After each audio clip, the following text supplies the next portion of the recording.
Shalom, selamat pagi. Inspirasi hari ini terambil di dalam Lukas 10 ayat 27 dan 28. Jawab orang itu, kasihlah Tuhan Allahmu dengan segenap hatimu dan dengan segenap jiwamu dan dengan segenap kekuatanmu dan dengan segenap akal budimu. Dan kasihilah sesamamu manusia seperti dirimu sendiri. Kata Yesus kepadanya, jawabmu itu benar.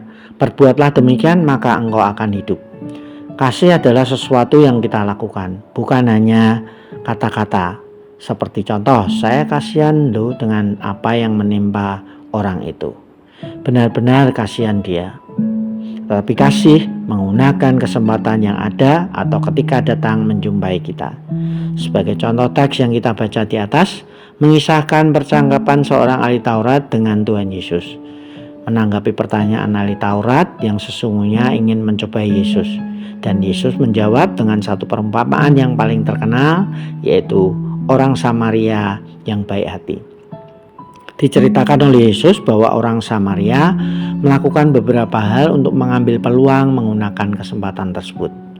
Beberapa terjemahan mengatakan bahkan orang Samaria ini menunduk atau membungkuk untuk menolong orang itu.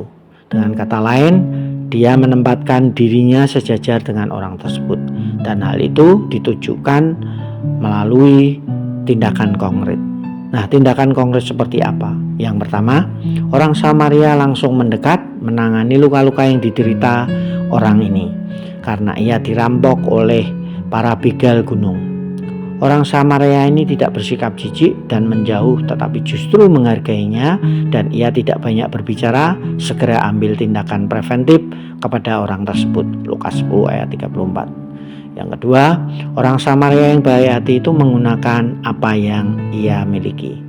Tindakan preventif dilakukan dengan menyiram luka pria itu dengan minyak dan anggur.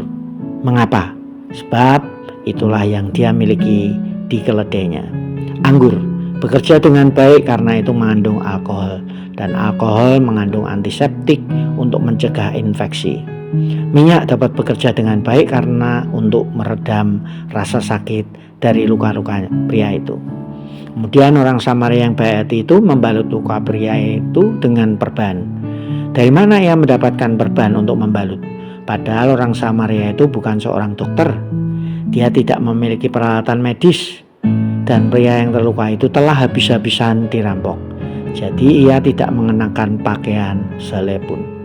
Perban yang digunakan ternyata itu berasal dari pakaian yang dipakai oleh orang Samaria itu.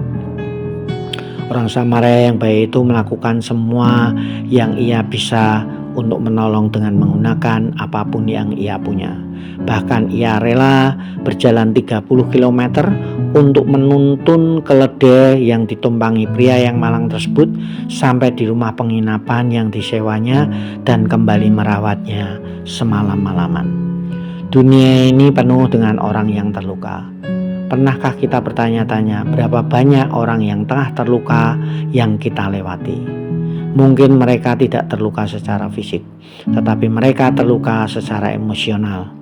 Mereka terluka secara spiritual. Mereka terluka secara finansial. Dan mereka membutuhkan kasih kita. Mereka membutuhkan kebaikan kita.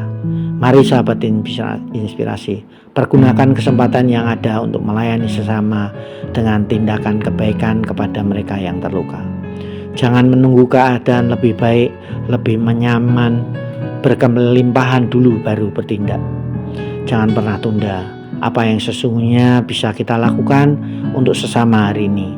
Ambil kesempatan itu dan Tuhan pasti menyertai. Mari kita berdoa. Kami mengucap syukur Tuhan untuk setiap kesempatan yang Tuhan berikan bagi kami untuk melakukan sesuatu bagi sesama yang terluka. Kiranya Tuhan senantiasa memberi kemampuan kepada kami dan menyertai kami untuk melayani mereka.